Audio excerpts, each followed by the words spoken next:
ಶುಕ್ರವಾರ ಬರ್ತಕ್ಕಂಥ ವರಮಹಾಲಕ್ಷ್ಮಿ ರಥೋತ್ಸವ ಭಾಳ ಅದ್ಧೂರಿಯಾಗಿ ಭಾಳ ವಿಶೇಷವಾಗಿ ಕಾರ್ಯಕ್ರಮ ನಡೆಯುತ್ತೆ ಇಲ್ಲಿ.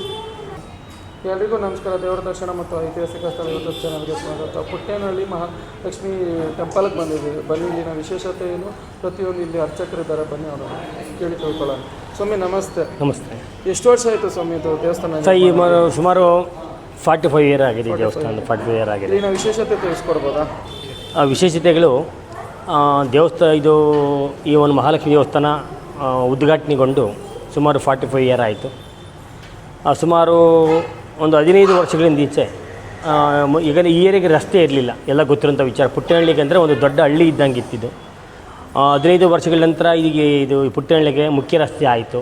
ಈ ದೊಡ್ಡ ರಸ್ತೆ ಆದಮೇಲೆ ಸಾಕಷ್ಟು ಈ ಏರಿಯಾ ಭಾಳ ಇಂಪ್ರೂವ್ಮೆಂಟ್ ಆಗಿರೋದನ್ನು ಗಮನಿಸ್ಬೋದು. ಅದರಲ್ಲೂ ಮಹಾಲಕ್ಷ್ಮಿ ದೇವಸ್ಥಾನ ಅನ್ನೋದು ಈ ಸುತ್ತಮುತ್ತದ ಭಾಗಗಳಲ್ಲಿ ಸಾಕಷ್ಟು ಹೆಸರುವಾಸಿಯಾಗಿರುವಂಥ ಒಂದು ಗುಡಿ ಆಗಿದೆ ಇದು. ಈ ಗುಡಿ ಮಹಿಮೆ ಸಾಕಷ್ಟು, ಯಾಕಂದರೆ ಇಲ್ಲಿ ನಡೆಯುವಂಥ ಕಾರ್ಯಕ್ರಮಗಳು ಸಮೇತವಾಗಿ ಮೊಟ್ಟಮೊದಲಾಗಿ ವರಮಹಾಲಕ್ಷ್ಮಿ ರಥೋತ್ಸವ ಶ್ರಾವಣ ಮಾಸದಲ್ಲಿ ಬರ್ತಕ್ಕಂಥ 2ನೇ ಶುಕ್ರವಾರ ಬರ್ತಕ್ಕಂಥ ವರಮಹಾಲಕ್ಷ್ಮಿ ರಥೋತ್ಸವ ಭಾಳ ಅದ್ಧೂರಿಯಾಗಿ ಭಾಳ ವಿಶೇಷವಾಗಿ ಕಾರ್ಯಕ್ರಮ ನಡೆಯುತ್ತೆ ಇಲ್ಲಿ. ಆ ಒಂದು ಕಾರ್ಯಕ್ರಮದ ವಿಶೇಷತೆ ಏನಂತಂದರೆ, ಯಾವುದೇ ಗುಡಿಗಳಲ್ಲೂ ಸಮೇತವಾಗಿ ಅಭಿಷೇಕ ಮಾಡಿಸ್ಬೇಕು ಅಂತಂದರೆ ನೇರವಾಗಿ ಭಕ್ತಾದಿಗಳು ಅರ್ಚಕರಿಗೆ ಪುರೋಹಿತರಿಗೆ ಅಭಿಷೇಕದ ಒಂದು ಫೀಸನ್ನು ಕಟ್ಟಿ ರಸೀದಿ ಪಡೆದು ಅಭಿಷೇಕ ಪುರೋಹಿತರ ಕೈಲಿ ಮಾಡಿಸ್ಬೇಕಾಗುತ್ತೆ. ಇಲ್ಲಿ ವಿಶೇಷತೆ ಏನಂತಂದರೆ, ವರ್ಷಕ್ಕೊಮ್ಮೆ ಇದು ವರಮಹಾಲಕ್ಷ್ಮಿ ಹಬ್ಬದ ಮಾರನೇ ದಿವಸ ನೇರವಾಗಿ ಭಕ್ತಾದಿಗಳ ಕೈಯಲ್ಲೇ ನೇರವಾಗಿ ಅಮ್ಮನವ್ರಿಗೆ ಅಭಿಷೇಕ ಮಾಡತಕ್ಕಂಥ ಒಂದು ವ್ಯವಸ್ಥೆ ಇಲ್ಲಿ. ಯಾಕಂದರೆ ವರ್ಷಕ್ಕೊಂದು ದಿವಸ ಭಾಳ ವಿಶೇಷ ಅದು. ಯಾಕಂತಂದರೆ ಅವ್ರಿಗೂ ಸಮೇತವಾಗಿ ನಾವು ಒಂದು ಸ್ವಲ್ಪ ಹಾಲು ಹಾಕಬೇಕು, ನಾವೊಂದು ಅಭಿಷೇಕ ಮಾಡಬೇಕನ್ನೋ ಆಸೆ ಆಕಾಂಕ್ಷೆ ಸಾಕಷ್ಟು ಇರ್ತವೆ. ಅಂದರೆ ಪುರೋಹಿತರು ಮಾಡೋಂಥದ್ದು ಬೇರೆ.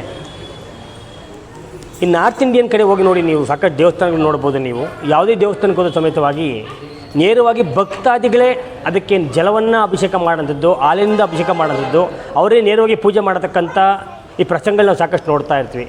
ಎಲ್ಲಿ? ನಾರ್ತ್ ಇಂಡಿಯನ್ನಲ್ಲಿ. ನಮ್ಮ ಭಾಗದಲ್ಲಿ ಸಾಮಾನ್ಯವಾಗಿ ಭಕ್ತಾದಿಗಳು ಒಳಗಡೆ ಬಿಡೋದಿಲ್ಲ ಇದು. ಯಾಕಂದರೆ ಮೈಲಿಗೆ ಅನ್ನೋದು ಇರುತ್ತೆ, ಅದು ಶ್ರೇಷ್ಠ, ಇದು ಶ್ರೇಷ್ಠನೇ. ಯಾಕಂದರೆ ಬರೋಂಥವ್ರು ಯಾರಾದರೂ ಸಮೇತವಾಗಿ ಭಯ ಭಕ್ತಿಯಿಂದ ಮಡಿಯಿಂದ ಬಂದು ಮಾಡೋದು ಖಂಡಿತ ದೇವರಿಗೆ ಸಲ್ಲುತ್ತೆ. ಬಟ್ ಬೇರೆ ದಿವಸಗಳಲ್ಲಿ ಯಾವತ್ತೂ ಒಳಗಡೆ ಅವಕಾಶ ಇಲ್ಲ. ಲಕ್ಷ್ಮೀ ಹಬ್ಬದ ಮಾರನೇ ದಿವಸ ಶನಿವಾರ ಬೀಳುತ್ತೆ. ವರಮಹಾಲಕ್ಷ್ಮಿ ಹಬ್ಬ ಶ್ರಾವಣ ಮಾಸದ 2ನೇ ಶುಕ್ರವಾರ ಬೀಳುತ್ತೆ. 2ನೇ ಶುಕ್ರವಾರದ ನಂತರ ಬರೋದ್ರೆ ಶನಿವಾರ ಬರುತ್ತೆ. ಆ ಶನಿವಾರ ಕುಂಭಾಭಿಷೇಕ ಆಗುತ್ತೆ ಸರ್. ಇಲ್ಲಿ ಕುಂಭಾಭಿಷೇಕ ಸುಮಾರು 250-300 ಜನ ಇದು ಕಳಶಗಳನ್ನು ಸ್ಥಾಪನೆ ಮಾಡ್ತೀವಿ ನಾವು. ಆ ಪ್ರಧಾನ ಕಳಶಗಳನ್ನು ಸ್ಥಾಪನೆ ಮಾಡ್ತೀವಿ. ಈ ಪ್ರಧಾನ ಒಬ್ಬೊಬ್ಬರ ಹೆಸರು ಮೇಲೆ ಸ್ಥಾಪನೆ ಮಾಡ್ತೀವಿ. ಅವರ ಕಳಶಗಳನ್ನು ಅವರೇ ನೇರವಾಗಿ ತೆಗೆದುಕೊಂಡು ಬಂದು ದೇವಾಲಯವನ್ನು 3 ಸುತ್ತು ಪ್ರದಕ್ಷಿಣೆಯನ್ನು ಮಾಡಿ ಅವರು ಕೈಯಾರೆ ನೇರವಾಗಿ ಅಮ್ಮನವರಿಗೆ ಅಭಿಷೇಕ ಮಾಡತಕ್ಕಂಥ ವ್ಯವಸ್ಥೆಯನ್ನು ಮಾಡಿದ್ದೀವಿ. ತದನಂತರ ಅವರ ಜೊತೆಯಲ್ಲಿ ಸಾಕಷ್ಟು ಬಂಧು ಮಿತ್ರ ಸಮೇತವಾಗಿ ಭಕ್ತಾದಿಗಳ ಸಮೇತವಾಗಿ ಸುಮಾರು 4,000ದಿಂದ 5,000ಕ್ಕೂ ಮೇಲ್ಪಟ್ಟು ಭಕ್ತಾದಿಗಳು ಬಂದು ನೇರವಾಗಿ ಅಮ್ಮನವರಿಗೆ ಅಭಿಷೇಕ ಅವತ್ತು ಮಾಡ್ತಾರೆ. ತದನಂತರ ಅಭಿಷೇಕ ಆಗಿದ ತಕ್ಷಣ ಸುಮಾರು 4-5 ಸಾವಿರ ಜನಕ್ಕೆ ಮೇಲ್ಪಟ್ಟು ಅನ್ನದಾಸೋಹನೂ ಸಹ ನಡೆಯುತ್ತೆ ಇಲ್ಲಿ. ಅನ್ನ ಸಂತರ್ಪಣೆಯಲ್ಲಿ ಪಾಲ್ಗೊಂಡು ಆಮೇಲೆ ಸಾಕಷ್ಟು ಅವ್ರ ಕಷ್ಟ ಸುಖಗಳನ್ನು ಹೇಳ್ಕೊಳ್ಳೋಕ್ಕೆ ಬರ್ತಾರೆ. ಅವ್ರ ಕಷ್ಟ ಸುಖಗಳು ಖಂಡಿತವಾಗಲೂ ಈಡೇರುತ್ತವೆ. ಈಡೇರಿದ ಮೇಲೆ ಮುಂದಿನ ವರ್ಷ ಖಂಡಿತವಾಗಲೂ ಮತ್ತೆ ಬರ್ತಾರೆ ಇವರಿಗೆ. ಅಂದರೆ ಇದಕ್ಕೆ ಒಂದು ಹೇಳಬೇಕಂದ್ರೆ, ಈ ಭಾಗದ ಜನಕ್ಕಿಂತಲೂ ಹೊರಗಡೆ ಭಾಗದ ಭಕ್ತಾದಿಗಳು ಸಾಕಷ್ಟು ಜನ ಇದಕ್ಕಿದ್ದಾರೆ ಇದಕ್ಕೆ. ಹಾಗಾಗಿ ದೊಡ್ಡ ಮಟ್ಟದ ಕಾರ್ಯಕ್ರಮಗಳು ಇದು ನಡ್ಕೊಂಡು ಹೋಗಿ ಯಾವಾಗ ಶ್ರಾವಣ ಮಾಸದಲ್ಲಿ. ತದನಂತರ ಆಷಾಢ ಮತ್ತು ಶ್ರಾವಣ ಪರ್ಯಂತ ಇರುವಂಥ ಎಲ್ಲ ಶುಕ್ರವಾರ ಸಮೇತವಾಗಿ ಬಹಳ ವಿಶೇಷ. ಯಾಕಂದರೆ ಅಮ್ಮನವ್ರಿಗೆ ನಾವು ಸೀರೆ ಉಡಿಸ್ಬೇಕು, ಒಂದು ಬಟ್ಟೆ ಕೊಡಬೇಕು, ದೇವ್ರಿಗೆ ಅರ್ಪಣೆ ಮಾಡಬೇಕು ಅಂತ ಹೇಳೋಂಥ ಅರ್ಕೆಗಳು ಸಾಕಷ್ಟು ಇರ್ತವೆ. ಅದರಲ್ಲಿ ಒಂದು ದಿವಸಕ್ಕೆ ಒಬ್ಬರದೇ ಸೀರೆ ಉಡಿಸುವಂಥ ಕಾರ್ಯಕ್ರಮ. ಒಂದು ದಿವಸಕ್ಕೆ ಅದರಲ್ಲೂ ಸೀರೆ ಬುಕ್ ಮಾಡ್ಕೊಬೇಕಾದ ಸಮೇತವಾಗಿ ಇದು ಸಿಕ್ಕಾಪಟ್ಟೆ ದಿವಸ ಕಾಯಬೇಕಾಗುತ್ತೆ ಅವರು ಕಾದು. ಯಾಕಂದರೆ ಅವ್ರಿಗೆ ದಿನ ಸಿಗಬೇಕಂದ್ರೂ ಅವ್ರಿಗೆ ಸುಯೋಗ ಅಂತ ನಾವು ಭಾವಿಸ್ಬೇಕಾಗುತ್ತೆ. ಹಾಗಾಗಿ ಏನು 4 ಶುಕ್ರವಾರ ಬರ್ತವೆ ಆಷಾಢ ಮಾಸದಲ್ಲಿ ಮತ್ತು 4 ಶುಕ್ರವಾರ ಬರ್ತವೆ ಶ್ರಾವಣ ಮಾಸದಲ್ಲಿ, 8 ಜನಕ್ಕೆ ಮಾತ್ರ ಅವಕಾಶ ಇರುತ್ತೆ ಸೀರೆ ಉಡಿಸ್ಲಿಕ್ಕೆ. ಹಾಗಾಗಿ ಅದೊಂದು ವಿಶೇಷವಾದಂಥ ದಿನ ಅಂತ ನಾವು ಭಾವಿಸ್ತೀವಿ, ಬರ್ತಾರೆ. ತದನಂತರ ಗೌರಿ ಪೂಜೆ ಭಾಳ ವಿಶೇಷವಾಗಿ ನಡ್ಕೊಳ್ಳೋವಂಥದ್ದು ನಾವು ಗಮನಿಸ್ತೀವಿ ನಾವು. ಲಕ್ಷ್ಮೀ ದೇವಸ್ಥಾನದಲ್ಲಿ ಗೌರಿ ಪೂಜೆ ಅಂದರೆ ಸುತ್ತಮುತ್ತಲ ಭಾಗಗಳಲ್ಲಿ ಒಂದು ಹೆಸರುವಾಸಿ ಪಡೆದಿರೋಂಥ ಒಂದು ಗುಡಿ ಆಗಿರೋದ್ರಿಂದ ದೊಡ್ಡ ಮಟ್ಟದಲ್ಲಿ ಗೌರಿ ಪೂಜೆಗೆ ಬಂದು ಗೌರಿ ಗಣಪತಿ ಪೂಜೆನ ಸಮೇತವಾಗಿ ಇಲ್ಲಿ ಆಚರಣೆ ಮಾಡ್ತಾರೆ. ತದನಂತರ ಇಲ್ಲಿ ಗೌರಿ ಗಣೇಶ ಹಬ್ಬದ ನಂತರ ಬರುವಂಥದ್ದು ಶರನ್ನವರಾತ್ರಿ ಪೂಜೆ. ಶರನ್ನವರಾತ್ರಿ ಸಮೇತವಾಗಿ ಇಲ್ಲಿ ಪ್ರತಿ ಗುಡಿಗಳಲ್ಲೂ 9 ದಿವಸ ಮಾಡ್ತಾರೆ. ನವರಾತ್ರಿ ಅಂದರೆ 9 ಅಂತ ಮಾಡ್ತಾರೆ. ನಮ್ಮಲ್ಲಿ ವರ್ಷಂಪ್ರತಿ ನಡ್ಕೊಂಬರ್ತಂಥ ಒಂದು ಪ್ರೊಸೀಜರು ಮತ್ತು ಇಲ್ಲಿನ ವಿಧಾನ ಸುಮಾರು 11 ದಿವಸಗಳ ಕಾಲ ನಡೆಯುತ್ತೆ. ಅಂದರೆ ಮಹಾಲಯ ಅಮಾವಾಸ್ಯೆ ದಿವಸವೂ ಪ್ರಾರಂಭ ಆಗುತ್ತೆ. ಇಲ್ಲಿ ಅಮಾವಾಸ್ಯೆ ಪೂಜೆ ಸೇರ್ಕೊಳ್ಳುತ್ತೆ. ಅಮಾವಾಸ್ಯೆ ಪೂಜೆ ಸೇರಿಕೊಂಡು ಸಮೇತವಾಗಿ ದಸರಾದ ನಂತರ ಆಗುತ್ತೆ 1 ದಿವಸ. ಟೋಟಲ್ 11 ದಿವಸಗಳ ಕಾಲ ಭಾಳ ವಿಶೇಷವಾದಂಥ ಕಾರ್ಯಕ್ರಮಗಳು, ಅಲಂಕಾರಗಳು ಭಾಳ ದೊಡ್ಡ ಮಟ್ಟದಲ್ಲಿ ಸುತ್ತಮುತ್ತಲ ಭಾಗಗಳಲ್ಲಿ ಅಲಂಕಾರಗಳಲ್ಲಿ ಭಾಳ ಪ್ರಾಮುಖ್ಯತೆ ಪಡೆದಂಥ ಗುಡಿ ಮಹಾಲಕ್ಷ್ಮಿ ಗುಡಿ ಆಗಿದೆ ಇದು. ಹಾಗಾಗಿ ಸಾಕಷ್ಟು ಜನ ಭಕ್ತಾದಿಗಳು ಒಂದು ದಿವಸಕ್ಕೆ ಕಡಿಮೆ ಅಂದರೆ ಒಂದು 2,000 ಜನ ಆದರೂ ಬಂದು ದರ್ಶನ ಮಾಡ್ಕೊಂಡು ಅಲಂಕಾರ ನೋಡಲಿಕ್ಕೋಸ್ಕರನೇ ಚೆನ್ನಾಗಿ ನಡ್ಕೊಂಡು ಹೋಗ್ತಾ ಇದೆ. ತದನಂತರ ಒಂದು ದಸರಾದಲ್ಲಿ ದುರ್ಗಾಷ್ಟಮಿ ದಿವಸ ದುರ್ಗಾ ಹೋಮ, ದುರ್ಗಾ ಯಾಗ ಆಗುತ್ತೆ. ದುರ್ಗಾ ಯಾಗದಲ್ಲೂ ಸಮೇತವಾಗಿ ಸಾಕಷ್ಟು ಭಕ್ತಾದಿಗಳು ಬರ್ತಾರೆ, ದುರ್ಗಾ ಹೋಮದಲ್ಲಿ ಪಾಲ್ಗೊಳ್ತಾರೆ. ಅದು ಪ್ರಸಾದವನ್ನು ಸಹ ಸ್ವೀಕಾರ ಮಾಡೋಂಥದ್ದು. ತದನಂತರ ಕಾಳರಾತ್ರಿ ಅಂತ ಬರುತ್ತೆ, ನವರಾತ್ರಿಗಳು 1 ದಿವಸ ಕಾಳರಾತ್ರಿ. ಆ ಕಾಳರಾತ್ರಿಯಲ್ಲೂ ಸಮೇತವಾಗಿ ಅಮ್ಮನವ್ರಿಗೆ ವಿಶೇಷವಾಗಿ ಕಾಳಿಕಾದೇವಿ ಅಲಂಕಾರವನ್ನು ಮಾಡಿ ಆ ದರ್ಶನವನ್ನು ಭಕ್ತಾದಿಗಳು ಮಾಡಿಸುವಂಥದ್ದು ವಿಶೇಷವಾಗಿರುತ್ತೆ. ಅದಕ್ಕಿಂತಲೂ ವಿಶೇಷವಾಗಿ ಏನು ದುರ್ಗಾಷ್ಟಮಿ ದಿವಸ ದುರ್ಗಾದೇವಿ ಅಲಂಕಾರ, ವಿಜಯದಶಮಿ ದಿವಸ ಚಾಮುಂಡೇಶ್ವರಿ ಅಲಂಕಾರ ಸಮೇತವಾಗಿರುತ್ತೆ. ಮತ್ತು ಸಪ್ತಮಿ ದಿವಸ ಒಂದು ಶಾರದಾ ದೇವಿ ಅಲಂಕಾರ ಅಂತ ಮಾಡ್ತೀವಿ. ಶಾರದಾ ದೇವಿ ಅವತಾರ ತಾಳ್ತಾಳೆ ದೇವಿದು. ಹಾಗಾಗಿ ಆವತ್ತಿನ ದಿವಸ ಶಾರದಾ ದೇವಿ ಅಲಂಕಾರವನ್ನು ಮಾಡಿ ಮತ್ತು ಶಾರದಾ ದೇವಿ ಪೂಜೆಯನ್ನು ಮುಗಿಸಿ ಸ್ಪೆಷಲಾಗಿ ಶಾರದಾ ದೇವಿ ಪೂಜೆಯನ್ನು ಮಾಡ್ತೀವಿ. ಪೂಜೆಯಲ್ಲಿ ಸಾವಿರಾರು ವಿದ್ಯಾರ್ಥಿಗಳು ಎಜುಕೇಷನ್ ಮಾಡೋಂಥ ಇವತ್ತು ಏನು ಅಕ್ಷರಾಭ್ಯಾಸ ಮಾಡಿಸ್ಬೇಕು ಅನ್ನೋ ವಿದ್ಯಾರ್ಥಿಗಳಿಂದ ಇರೋ ಸಮೇತವಾಗಿ ಡಾಕ್ಟರ್, ಇಂಜಿನಿಯರ್ ಸಮೇತವಾಗಿ ಏನು ಅಭ್ಯಾಸ ಮಾಡ್ತಿರ್ತಾರಲ್ಲ ಅವರು ಸಮೇತವಾಗಿ ಬಂದಿಲ್ಲಿ ಪಾಲ್ಗೊಂಡು ಅಮ್ಮನವ್ರ ಹತ್ರ ಒಂದು ಪುಸ್ತಕ ಪೆನ್ನನ್ನು ಅವರು ಸ್ವೀಕಾರ ಮಾಡಿ ಹೋಗ್ತಾರೆ. ಬಂದವರಿಗೆಲ್ಲ ಕೊಡ್ತೀವಿ, ಏನೋ ಒಂದು ಪುಸ್ತಕ ಪೆನ್ನನ್ನು ಕೊಡ್ತೀವಿ. ಯಾಕಂದರೆ ಇದು ಏನು ಎಜುಕೇಷನ್ ಮಾಡ್ತಿರ್ತಾರೆ ಆ ಎಜುಕೇಷನ್ ಮುಂದೆ ಓದುವಂಥ ಮಕ್ಕಳ ಸಮೇತವಾಗಿ ಸಂಪೂರ್ಣವಾದಂಥ ಭವಿಷ್ಯ ಅಡಗಿರಲಿ ಅನ್ನೋ ಉದ್ದೇಶಕ್ಕೋಸ್ಕರ ನಾವು ಪುಸ್ತಕ ಲೇಖನವನ್ನು ಕೊಟ್ಟು ದೊಡ್ಡ ಮಟ್ಟದಲ್ಲಿ ಕಾರ್ಯಕ್ರಮಗಳು ಮಾಡ್ಕೊಂಡು ಹೋಗ್ತಾ ಇರ್ತೀವಿ.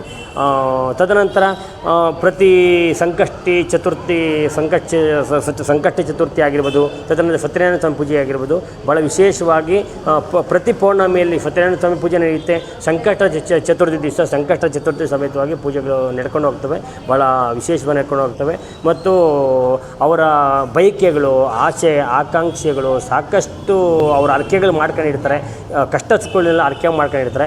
ಖಂಡಿತವಾಗ್ಲೂ ಶೀಘ್ರವಾಗಿ ಫಲವನ್ನು ನೀಡುವಂಥ ಒಂದು ಶಕ್ತಿ ಅಮ್ಮನವ್ರಿಗೆ ಇದೆ ಅಂತ ಹೇಳಿದ ಭಾವಿಸುತ್ತಾ ಖಂಡಿತವಾಗಲೂ, ಯಾಕೆ ಭಕ್ತಾದಿಗಳಿಗೆ ಶೀಘ್ರ ಫಲವನ್ನು ಕೊಡೋದನ್ನು ನಾವು ಗಮನಿಸಬೇಕಾಗುತ್ತೆ. ಹಾಗಾಗಿ ಈ ಒಂದು ಗುಡಿಯಲ್ಲಿ ವಿಶೇಷವಾಗಿ ಸರ್ಪ ಸಂಸ್ಕಾರ ಭಾಳ ವಿಶೇಷ ಇಲ್ಲಿ ಸರ್ ನಮ್ಮಲ್ಲಿ. ಯಾಕಂದರೆ ಪಕ್ಕದಲ್ಲಿ ಸುಬ್ರಹ್ಮಣ್ಯ ಸ್ವಾಮಿ ಇದೆ, ನಾಗಸುಬ್ರಹ್ಮಣ್ಯ ಸ್ವಾಮಿ ಅಂತ. ಇದು ಪ್ರತಿ ಷಷ್ಠಿ ಮತ್ತು ಆಶ್ಲೇಷ ನಕ್ಷತ್ರ ಮತ್ತು ಭರಣಿ ನಕ್ಷತ್ರ, ಕೃತಿಕ ನಕ್ಷತ್ರಗಳಲ್ಲಿ ಆಶ್ಲೇಷ ಪೂಜೆ, ಆಶ್ಲೇಷ ನಕ್ಷತ್ರ ಶಾಂತಿ ಆಗಿರ್ಬೋದು, ಅಥವಾ ಸರ್ಪ ಸಂಸ್ಕಾರ ಆಗಿರ್ಬೋದು, ನವನಾಗ ಮಂಡಲ ಪೂಜೆ ಆಗಿರ್ಬೋದು, ರಾಹು ಬೃಹಸ್ಪತಿ ಸಂಧಿ ಶಾಂತಿ ಆಗಿರ್ಬೋದು, ಸರ್ಪಶಾಂತಿ ಆಗಿರ್ಬೋದು, ಇಂಥ ಕಾರ್ಯಕ್ರಮಗಳನ್ನು ನೆರವೇರಿಸ್ತಾ ಇದ್ದೀವಿ. ಇಲ್ಲಿ ಪೂಜೆ ಆಗೋದೇ ವಿಶೇಷ ಏನಂತಂದರೆ ಬೆಳಗ್ಗೆ ಸಂದರ್ಭದಲ್ಲಿ ಪೂಜೆ ಆಗೋಲ್ಲ ನಮ್ಮಲ್ಲಿ. ಇಲ್ಲಿ ಸಂಜೆ 4:15 7 ಗಂಟೆ ಒಳಗಡೆ ಏನು ಗೋಧೂಳಿ ಮುಹೂರ್ತದಲ್ಲಿ ಕಾರ್ಯಕ್ರಮ ಆಗುತ್ತೆ, ಆ ಕಾರ್ಯಕ್ರಮದಲ್ಲೇ ಆ ಒಂದು ಸಂದರ್ಭದಲ್ಲೇ ಈ ಪೂಜೆಗಳೆಲ್ಲ ಆಗೋದದ್ದು ಭಾಳ ವಿಶೇಷವಾಗಿ. ಯಾಕಂದರೆ ಇಲ್ಲಿ ಸರ್ಪ ಸಂಸ್ಕಾರಗಳು ಮಾಡೋವಂಥದ್ದು ಯಾರು ಮಾಡ್ತಾರೆ ಅಂತಂದರೆ ಯಾರಿಗೆ ಬೇಗ ಮಕ್ಕಳಾಗಿರೋದಿಲ್ವೋ, ಅಥವಾ ಮಕ್ಕಳಾಗಿನೂ ಮದುವೆ ಆಗಿರೋದಿಲ್ವೋ, ಅಥವಾ ಮಕ್ಕಳು ಮದುವೆ ಆಗಿನೂ ಸಮೇತವಾಗಿ ಡೈವರ್ಸ್ ಬಂದಿರ್ತವೆ, ಅಂಥವರೆಲ್ಲ ಸಮೇತವಾಗಿ ಇಲ್ಲಿ ಈ ಶಾಂತಿಗಳನ್ನು ಮಾಡಿಸ್ಕೊಂಡಾಗ 100% ಈಗ ದೂರ ಆಗೋದು ದಂಪತಿಗಳ ಸಮೇತವಾಗಿ ಒಂದಾಗೋಂಥ ಒಂದು ಸುಹೋಯಾಗ ಈ ಜಾಗದಲ್ಲಿರೋದ್ರಿಂದ ಇಲ್ಲಿ ನಡ್ಕೊಂಬಂದಿರೋ ಪದ್ಧತಿನೇ ಹೀಗೆ. ಪ್ರತಿ ಆಶ್ಲೇಷ ನಕ್ಷತ್ರ, ಷಷ್ಠಿ ತಿಥಿ, ರೋಹಿಣಿ ನಕ್ಷತ್ರ ಮತ್ತು ಭರಣಿ ನಕ್ಷತ್ರ ಇಂಥ ದಿವಸಗಳಲ್ಲಿ ಇಲ್ಲಿ ವಿಶೇಷವಾದಂಥ ಸರ್ಪಶಾಂತಿಗಳು ನಡೀತವೆ. ಭಕ್ತಾದಿಗಳು ಶೀಘ್ರ ಫಲ ಕೊಡುವಂಥ ಸ್ಥಳ ಇದು. ಇಲ್ಲಿನ ಫೌಂಡರ್ ತಿಳಿಸ್ಕೊಡ್ಬೋದು. ಇದು ಅದನ್ನು ಮೊದಲು ತಿಳಿಸ್ಬೇಕಾಗಿತ್ತು ನಾವು. ಈ ಜಾಗದ ಒಂದು ಫೌಂಡರು, ಅದಕ್ಕಿಂತ ಮುಖ್ಯವಾಗಿ ಇದು ಈ ಊರಿನ ಎಲ್ಲ ಗ್ರಾಮಸ್ಥರು ಒಟ್ಟಾಗಿ ಸೇರಿ ಕಟ್ಟುವಂಥ ಜಾಗ ಇದು. ಈ ಜಾಗ ಆ್ಯಕ್ಚುಲಿ ಹೇಳಬೇಕಂದ್ರೆ ಯಾರ್ದು ಸ್ವಂತದ ಜಾಗ ಅಲ್ಲ, ಇದು ಸರ್ಕಾರಿ ಜಾಗನೇ ಆಗಿದೆ. ಪುಟ್ಟಿಹಳ್ಳಿ ಕೆರೆಗೆ ಸಂಬಂಧಪಟ್ಟಂಥ ಜಾಗದಲ್ಲೇ ಇದು ಆವತ್ತು ನಿರ್ಮಾಣ ಆಗಿರೋದು. ಆದರೂ ಇವತ್ತು ಉಳಿಸ್ಕೊಂಬಂದಿದ್ದಾರೆ, ಇವತ್ತೆಲ್ಲ ಗ್ರಾಮದವರೆಲ್ಲ ಉಳಿಸ್ಕೊಂಬಂದಿದ್ದಾರೆ. ಗ್ರಾಮದವರೆಲ್ಲ ಒಂದು ಶ್ರಮ ಅತ್ಯಮೂಲ್ಯ. ಅದಕ್ಕಿಂತ ವಿಶೇಷವಾಗಿ ಅದಕ್ಕೆ ಒಬ್ಬ ಯಜಮಾನ ಅಂತ ಇರಬೇಕಾಗುತ್ತೆ. ಯಾರೇ ಕಟ್ಟಬೇಕಾದ್ರೆ ಯಜಮಾನ ಅಂತ ಇರಬೇಕಾಗುತ್ತೆ. ಶ್ರೀಯುತ ಅಶ್ವಥ್ ನಾರಾಯಣ ಅಂತ ಅವರು, ಅಶ್ವಥ್ ನಾರಾಯಣ ಅಂತ ಅವರು ನಮ್ಮ ಪುಟ್ಟೇನಹಳ್ಳಿಯಲ್ಲೇ ಇದ್ದಾರೆ.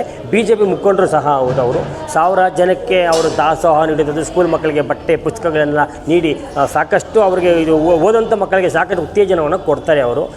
ಮತ್ತು ದೇವಸ್ಥಾನ ಇವತ್ತು ಯಾವುದೋ ಮಟ್ಟದಲ್ಲಿದ್ದಿದ್ದು ದೇವಸ್ಥಾನ ಇವತ್ತು ಈ ಮಟ್ಟಕ್ಕೆ ಬಂದಿದೆ ಅಂತಂದರೆ ಅಶ್ವಥ್ ನಾರಾಯಣವರು ಮತ್ತು ಅವರ ಫ್ಯಾಮಿಲಿ ಕುಟುಂಬ ಸಾಕಷ್ಟು ಶ್ರಮ ವಹಿಸಿ ಇವತ್ತು ಈ ಡೆವಲಪ್ಮೆಂಟ್ಗೆ ಕಾರಣಕರ್ತರಾಗಿದ್ದಾರೆ ಸರ್. ಇಲ್ಲಿನ ಟೈಮಿಂಗ್ಸು ಮತ್ತು ಸ್ಥಳ ತಿಳಿಸ್ಕೊಡ್ತೀವಿ. ಇದು JP ನಗರ ಪುಟ್ಟೇನಹಳ್ಳಿ 7ನೇ ಅಂತ.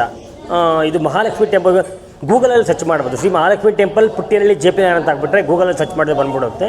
ಇದು ಸಮಯ ಬಂದು ಓಪನಿಂಗ್ ಬೆಳಗ್ಗೆ 6:30 ಓಪನ್ ಆಗುತ್ತೆ. 6:30 ಓಪನ್ ಆಗಿದ್ದರೆ 12:30 1 ಗಂಟೆ ತನಕ ಇರುತ್ತೆ. ತದನಂತರ ಸಂಜೆ 5:00 ಓಪನ್ ಆಗುತ್ತೆ, 10 ಗಂಟೆ ತನಕ ಇರುತ್ತೆ ಸರ್ ಪ್ರತಿ ದಿವಸ. ಸರಿ, ಧನ್ಯವಾದ. ಓಕೆ.